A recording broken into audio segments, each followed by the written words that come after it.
Schedule number 1, schedule number 2 हम पढ़ चुके हैं। स्केड्यूल नंबर 3 हमें बताता है नॉन सप्लाईज अंडर जीएसटी। इसका मतलब कि जीएसटी के अंदर सप्लाई जो नहीं मानी जाएगी है वो सप्लाई, जीएसटी लगना चाहिए लेकिन स्केड्यूल 3 में लिखा है इसलिए नहीं लगेगा इसे।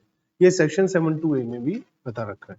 तो हमारे को एक्टिविटीज ट्रांजेक्शन्स ऐसी हैं जो एक्चुअल में, जो हमारे पास एक्चुअल में सप्लाई है और जीएसटी लगना चाहिए बट नहीं लगेगा क्योंकि वो स्केड्यूल 3 में लिखा हुआ है।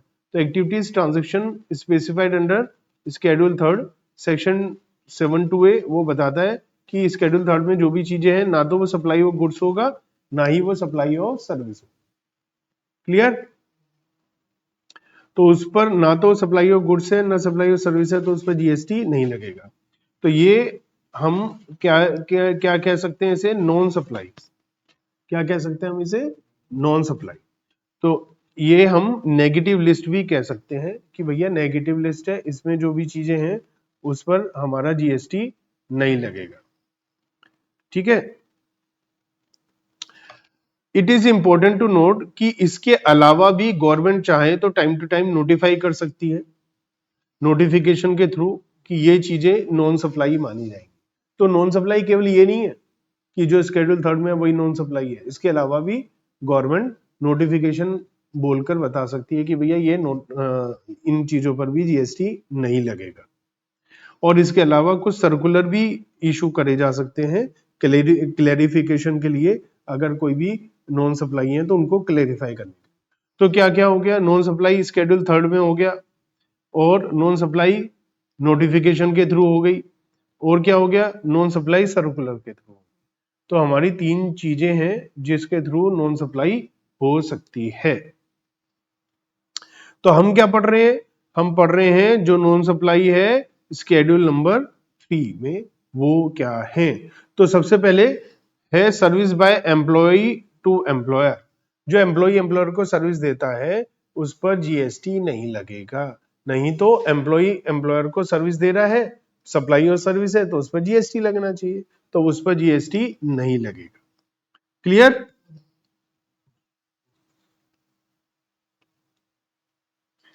तो only services that provided by employee to the employer वो हमारी सप्लाई में नहीं आएगी। अगर एम्प्लॉय एम्प्लॉयर रिलेशनशिप नहीं है तो जीएसटी में आ जाएगा। ठीक है। जैसे services provided by contract basis by person to another, principal to principal basis, तो वो एम्प्लॉय एम्प्लॉयमेंट नहीं है तो वहां पर जीएसटी लगेगा। एम्प्लॉय कौन होता है? नौकर होता है, उससे जो बोलेंगे वो मानेगा उसको, है ना। अगर ऐसा नहीं है, प्रिंसिपल टू कॉन्ट्रैक्ट किया, मैंने आपके लिए कॉन्ट्रैक्ट किया और मैं आपके लिए काम कर रहा हूं, तो मैं नौकर नहीं हूं, आपका एम्प्लॉय नहीं हूं। एम्प्लॉय को सैलरी मिलती है, फिक्स सैलरी मिलती है, वो वाली रिलेशनशिप नहीं है तो फिर जीएसटी लगेगा। ठीक है। Any amount paid by employer to employee for not joining a competitive business is paid for providing the service for forbearance to act and cannot be considered as provided in the course of employment। मान लिया कोई हमारी नौकरी छोड़ दी किसी ने, वो जा रहा है और वो हमारे कंपटीशन में आ रहा है, हमने कहा भैया पैसे ले ले, कंपटीशन मत कर हमारे साथ, उन्होंने कहा ठीक है। तो ये वाली सर्विस भी हमने पढ़ा था जीएसटी में सप्लाई मानी जाती है, जीएसटी लगेगा। लेकिन ये एम्प्लॉय एम्प्लॉयर का रिलेशनशिप नहीं है क्योंकि अब वो नौकरी छोड़ चुका है और कोई काम नहीं कर रहा है। एम्प्लॉय में एम्प्लॉय कौन होता है? जो एम्प्लॉयर के लिए काम करता है। यहाँ तो काम नहीं कर रहा है, तो काम नहीं करना एम्प्लॉय एम्प्लॉयर का रिलेशनशिप क्रिएट नहीं करेगा, तो उस पर जीएसटी लग जाएगा। क्लियर है? चलिए नंबर 2, कोर्ट या ट्रिब्यूनल जो सर्विस देता है। जैसे किसी का कोई कोर्ट में जाते हैं, कोई कोर्ट में केस चल रहा है, तो जो जज है, कोर्ट है, वो आपको सर्विस दे रहे हैं ना, आपके लिए काम कर रहे हैं, तो उस पर जीएसटी लगना चाहिए। तो उस पर जीएसटी नहीं लगता क्योंकि वैसे ही मरा हुआ इंसान होता है। अब कोर्ट में जाएगा, पैसे खर्च होंगे, ऊपर जीएसटी भी देना पड़ेगा, तो वो नहीं लगेगा जीएसटी उस पर। ये बात क्लियर हो गई? चलिए आगे बढ़ते हैं। और आगे है हमारा जो member of parliament, member of state legislature, member of panchayat, member of municipality या लोकल अथॉरिटी के लोग काम करते हैं, ये भी तो सर्विस ही दे रहे हैं, इस पर भी जीएसटी नहीं लगेगा। ठीक है। इसके अलावा जो कॉन्स्टिट्यूशन के हिसाब से जॉब कर रहे हैं, कोई भी है, प्रधानमंत्री, राष्ट्रपति, दुनिया भर के लोग काम कर रहे हैं, इस पर भी कोई जीएसटी नहीं लगेगा। क्लियर है? गवर्नर वगैरह जीएसटी नहीं लगेगा। कोई चेयरपर्सन है किसी सेंट्रल गवर्नमेंट की बॉडी में या फिर कोई कमेटी बनी है उसमें, वो उन सब पर जीएसटी नहीं लगेगा। अब चौथे नंबर पर क्या हो गया?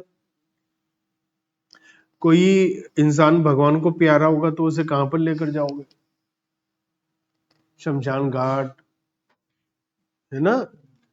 शमशान घाट लेकर जाओगे, या फिर अगर कोई और धर्म के लोग हैं, कब्रिस्तान वगैरह ये वो, तो वहां पर जो चार्जेस हैं उस पर जीएसटी नहीं लगेगा। क्लियर? सेल ऑफ लैंड, उस पर जीएसटी नहीं लगेगा। ठीक है? तो यहां पर ये बात हो गई। Subject to paragraph 5B of schedule second. Schedule second में हमने बात करी थी जहां पर entire consideration for sale of building received after issuance of completion certificate और after its first occupation whichever is earlier. तो उस सिचुएशन में हमने बोला था कि वहां पर हमारा क्या माना जाता है, जीएसटी लगता है नहीं लगता। तो वैसे नॉर्मल केस में, क्योंकि इमूवेबल प्रॉपर्टी पर रजिस्ट्री चार्जेस लगते हैं और जीएसटी नहीं लगता, इसलिए अगर वहां पर वो एज ए सप्लाई और सर्विस है ना, जब हम किसी के लिए बिल्डिंग बना रहे हैं और वो क्या है, सप्लाई ऑफ सर्विस है, तो फिर वहां पर जीएसटी लगेगा।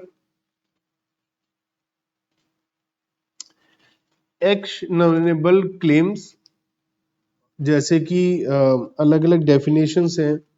जैसे हमारा ये कह सकते हैं कि इंश्योरेंस वगैरह के अंदर होता है कि कोई लॉस हो गया तो वो कुछ पैसा देंगे, वो सारी चीजें, तो उनके ऊपर भी जीएसटी नहीं लगेगा।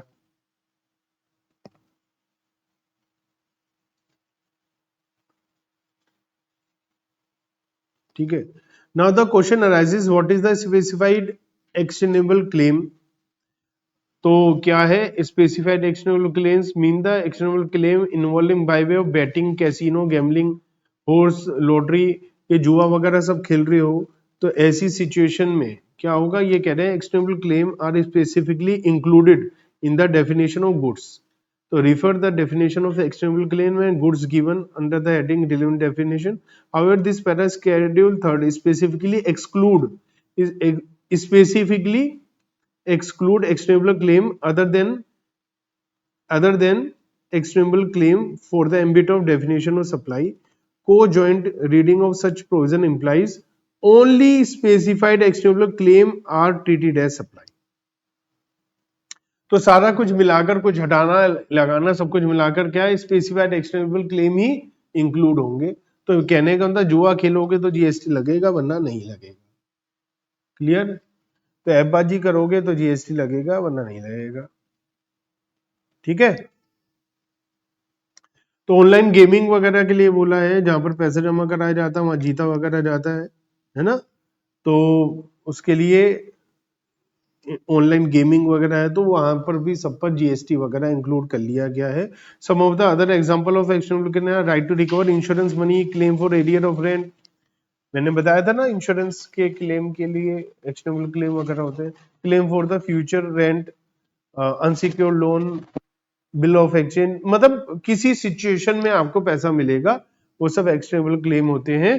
तो इन सब पर जीएसटी नहीं लगेगा। तो जो जुए वगैरह हैं उन सब पर जीएसटी लग जाएगा। ठीक है? Activity of apportionment of coinsurance premium by the lead insurance to the coinsurer. पहले तो ये होता क्या है, इसे समझो। को इंश्योरेंस क्या होता है? जनरली दो कंपनी मिलकर इंश्योरेंस कर रही हैं, तो उसे भी को इंश्योरेंस कर देते हैं।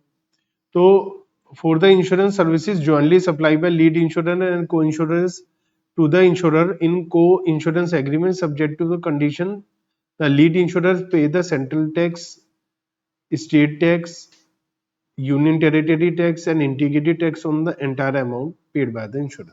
क्या होता है, मान लिया आप किसी कंपनी के पास गए, ठीक है?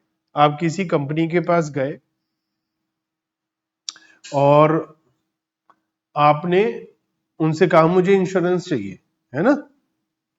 तो आपने कहा किसी कंपनी से कि आपको इंश्योरेंस चाहिए, तो उन्होंने इंश्योरेंस बहुत बड़ा था, 5 करोड़ रुपए का इंश्योरेंस था, तो उन्होंने कहा ठीक है हो जाएगा।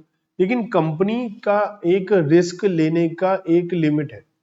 ऑलरेडी मान लिया वो कंपनी बहुत सारा रिस्क ले चुकी है तो वो लेने की हालत में नहीं है, लेकिन वो आपको मना नहीं करेगी, वो आपसे नहीं कहेगी कि हमारा तो रिस्क पूरा हो गया आगे जाओ। वो कभी आपसे ये नहीं कहेंगे, कहेंगे ठीक है आ जाओ, आप प्रीमियम दे दोगे इस कंपनी को। मान लेते हैं इस कंपनी का नाम है आईसीआईसीआई। अब इन्होंने जाके एसबीआई से बात करी कि देखो 5 करोड़ रुपए का मेरे पास इंश्योरेंस आया है, एक काम करो 2.5 करोड़ तुम ले लो, 2.5 करोड़ हम दोनों मिल करके इसे करते हैं। तो एसबीआई को तो बैठे बैठाए काम मिल गया, तो वो कहेगा ओके। अगर उसका रिस्क अभी इतना ज्यादा नहीं हुआ है कि वो ले नहीं सकता है तो वो ओके कर देगा, लेकिन बदले में आईसीआईसीआई उससे कुछ कमीशन चार्ज कर लेगा कि भैया हम तुम्हें दे रहे हैं तो कुछ कमीशन दे दो। अब क्या है कि जब प्रीमियम मिलेगा तो ये लिखा है आईसीआईसीआई जो मेन इंश्योरर है यही पूरा टैक्सेस की पेमेंट करेगा गवर्नमेंट को, क्योंकि इसी को ही तो टैक्स मिला है, ये बात लिखी हुई है। जो को इंश्योरेंस है मतलब एसबीआई है ना, where multiple insurance company jointly cover a single insurance policy. और ये एक कंपनी भी हो सकती है एसबीआई, बहुत सारी कंपनी मिलके भी कर सकती है। मान लिया 500 करोड़ का इंश्योरेंस है तो आपस में शेयर हो जाता है, इसे को इंश्योरेंस बोल देते हैं। In a coinsurance agreement each insurer agree to cover a specific percentage of risk, specific risk होता है इनका, है ना। The lead insurer is responsible for maintaining policy, handling the administration, claim processing, सारा काम मेन इंश्योरर ही करता है। और अगर कोई क्लेम होता है या कुछ होता है तो आपस में बढ़ जाता है। ये सारी बातचीत बता रखी है। क्लियर हुआ ये कॉन्सेप्ट क्या है? तो वहां पर क्या लिखा है कि जब वो वाला इंश्योरेंस आपस में जब इधर उधर वो बांटेंगे, एक दूसरे को सर्विस दे रहे हैं, तो उस पर जीएसटी नहीं लगेगा दोबारा से, जब एक दूसरे को को इंश्योरेंस करके सर्विसेज देंगे। वैसे तो जीएसटी लगता ही है इंश्योरेंस पर। चलिए थर्ड पॉइंट पर आते हैं, और ये है services by insurer to the, वही कमीशन वगैरह एक दूसरे को देंगे, वो सारी चीजें हैं, तो उस पर भी आ गया, वो सारा का सारा पॉइंट आ गया डिटेल में, वही लिखा हुआ है। क्लियर, मैं दोबारा नहीं पढ़ा रहा हूं इसको, ये वही पार्ट है। तो ये तो हो गया हमारा स्केड्यूल थर्ड, छोटा सा था सेक्शन 7(2)(a). अब 7(2)(b) में लिखा है कि गवर्नमेंट चाहे तो नोटिफिकेशन के थ्रू कह सकता है कि भैया इन चीजों पर जीएसटी नहीं लगेगा। तो नॉन सप्लाईज नोटिफिकेशन की नोटिफिकेशन के थ्रू कह रहे हैं कि हम इन चीजों पर जीएसटी नहीं लगाएंगे। तो गवर्नमेंट के पास पावर है, स्टेट गवर्नमेंट, लोकल अथॉरिटी वगैरह सब लोग हैं जो बता सकते हैं।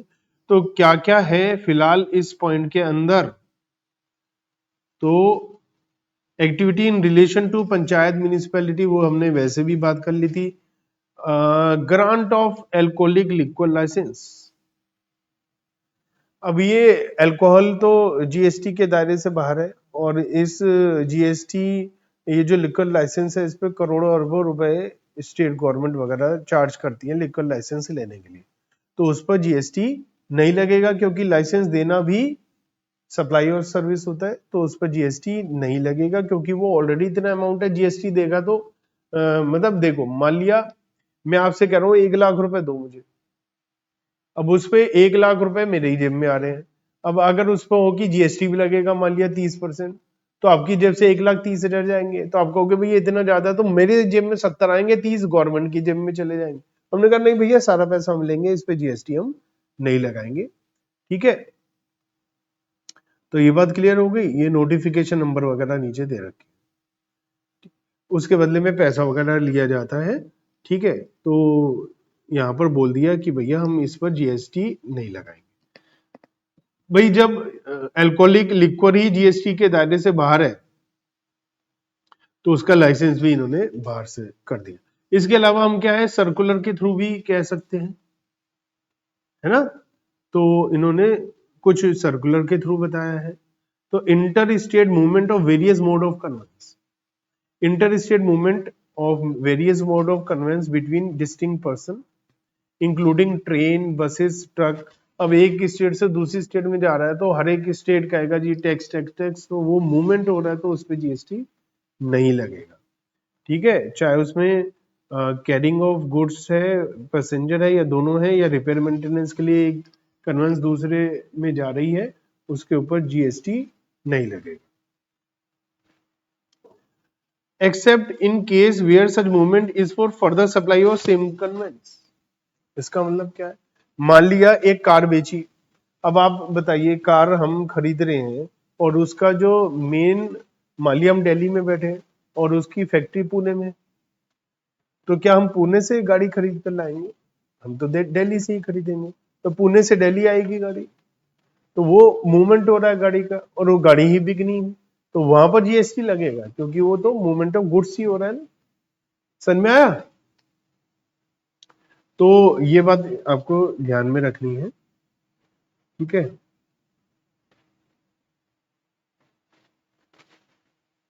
और रिपेयर मेंटेनेंस होगा, तो रिपेयर मेंटेनेंस के लिए कोई गाड़ी जा रही है तो वो गाड़ी जाने पे जीएसटी नहीं लगेगा, लेकिन रिपेयर मेंटेनेंस की अमाउंट पे जीएसटी लगेगा, ये क्लैरिफाई किया। क्लियर?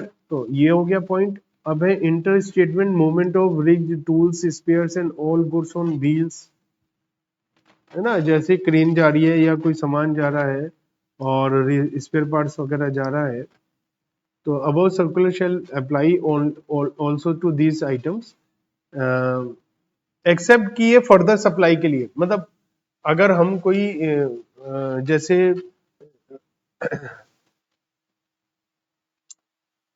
इसे क्या बोलते हैं भाई, दिमाग से हैं, हाँ क्रेन, एक क्रेन जा रही है ना, तो अब क्रेन जा रही है एक स्टेट से दूसरे स्टेट पर, तो उस पर तो नहीं लगेगा, लेकिन कोई चीज ऐसी जा रही है जो खुद ही सप्लाई है, जो गुड्स है, तो उस पर लगेगा। उन्होंने ये बोला वैसे नहीं लगेगा। तो ये बात हो गई क्लियर। चलो जी आगे बढ़ते हैं, इसका क्विज टाइम आप घर से कर लेना। और नेक्स्ट है क्लैरिफिकेशन रिगार्डिंग ट्रांजैक्शंस इन वाउचर्स। देखो वाउचर क्या होते हैं, आपको वाउचर मिला, उस वाउचर का इस्तेमाल आप बाद में कर लेंगे, उसे एनकैश कर सकते हैं, उसे डिस्काउंट ले सकते हैं, तो वो बता रखा है clarification regarding transactions in voucher. ठीक है, तो वाउचर है प्रीपेड इंस्ट्रूमेंट, जहां पर आपने पहले ही पैसा दे दिया है, तो वो वाउचर को मनी की तरह माना जाएगा। Said voucher will fall under the definition of money, excluded from the definition of goods and services, or transaction in voucher would be considered neither as supply of goods nor as a service। जैसे आपने कोई voucher खरीदा, अब उस voucher का इस्तेमाल cash की तरह कहीं पर पेमेंट करने में होगा, तो वाउचर खरीदने पे जीएसटी नहीं लगेगा। जब उस वाउचर को कहीं दे करके कोई सामान लोगे या सर्विस लोगे तो जीएसटी लगेगा उस पर। समझ रहे हो ना?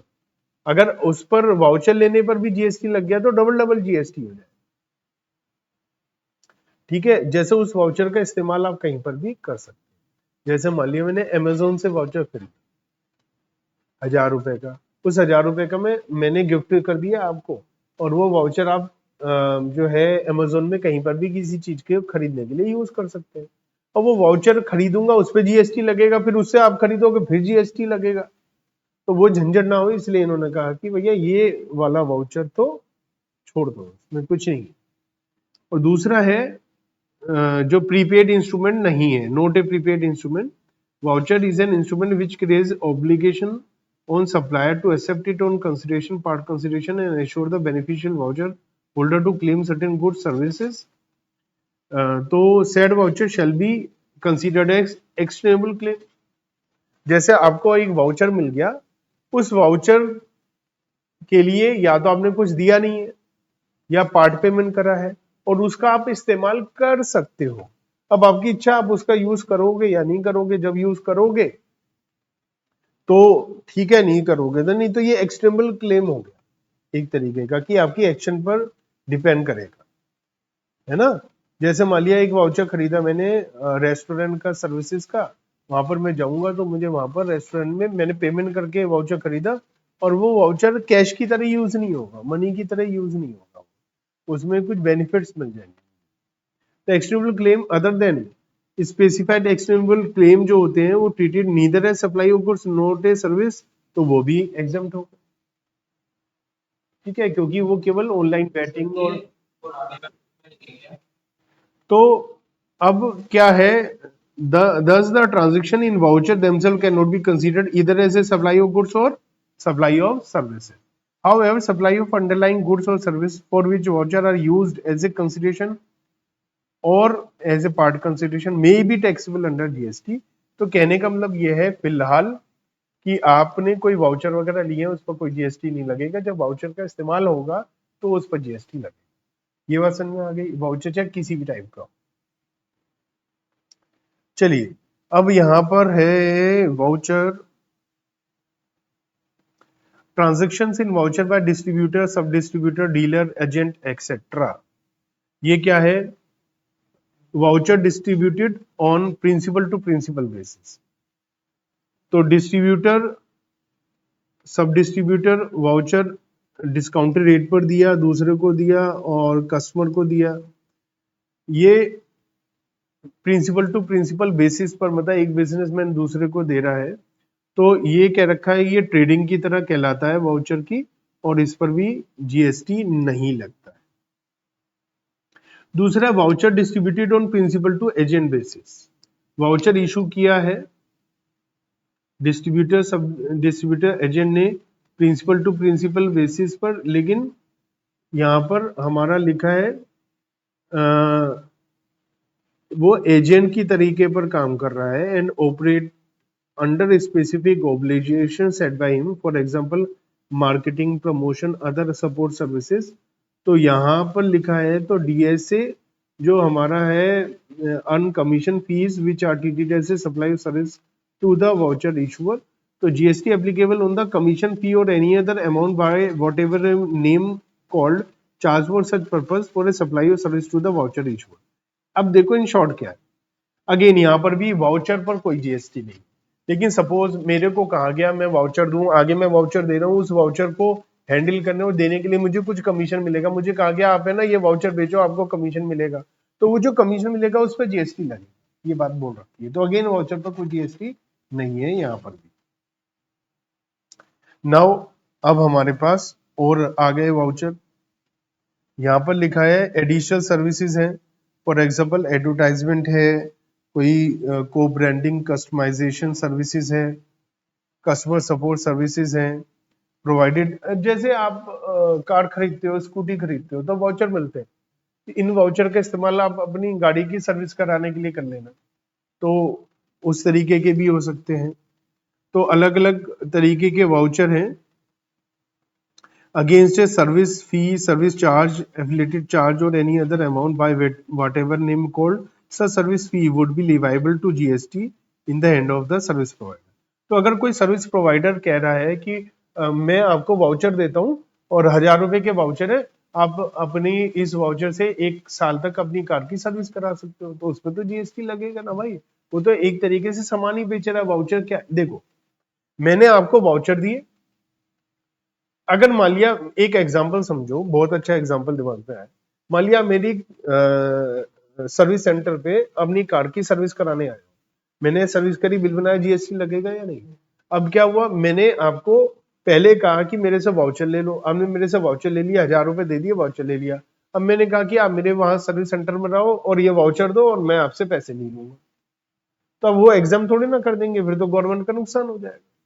समझ रहे हो? एग्जाम कब होगा, जब वो वाउचर इस तरीके का है कैश की तरह काम हो, कि मैंने आपको वाउचर दिया, आप वाउचर वहां पर ले रहे हो, लेकिन वाउचर मतलब वो अल्टीमेटली जो है कैश अमाउंट, वहां पर जब वाउचर देने पे जीएसटी लग रहा है तो कोई अभी ये एग्जाम्प्ट हो जाएगा, लेकिन वहां पर एग्जाम्प्ट हो रहा है तो यहाँ पर अभी टैक्स लग जाएगा। तो गवर्नमेंट टैक्स तो लेगी जब, जैसे मैंने अमेजोन को बताया था, हमने वाउचर खरीदा, जीएसटी नहीं लगा, लेकिन उस वाउचर से कुछ खरीदोगे तो जीएसटी लगेगा।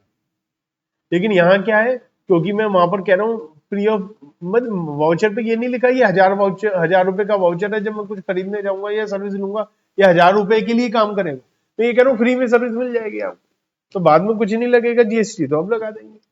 तो ये बात समझ में आनी चाहिए। अनरिडीम्ड वाउचर, मान लिया कोई रिडीम नहीं हुए वाउचर, उनका क्या होगा? तो अनरिडीम्ड वाउचर है, एक्सपायरी हो गई उसकी, no supply of underlying goods और सर्विसेज आर टेकन, तो amount attributable to unredeemed voucher would not be leviable to GST. तो बचे हुए वाउचर जो हैं उन पर भी हम जीएसटी नहीं लगाएंगे। कुल मिलाकर के वाउचर है, अगर वो एक तरीके से कोई चीज खरीद रहे हो या सर्विस के लिए पेमेंट करके ले रहे हो कि वही हो गया, बाद में फ्री फंड में मिल जाएगा सामान, तो जीएसटी लग जाएगा। ठीक है, तो यहाँ पर लिखा है कि जीएसटी लगेगा या नहीं। तो वंस एन एक्टिविटी और transaction qualify as supply, one need to determine whether the same is leviable to GST or not. Though the provision relating to levy and collection of GST are discussed at length in chapter 3 charge of GST in this module. तो हमने यहाँ पर बात करी है, आगे भी आ जाएगी ये बात लिखा। तो ये हो गया जीएसटी वाउचर से रिलेटेड। अब सप्लाई लिवाइबल टू जीएसटी,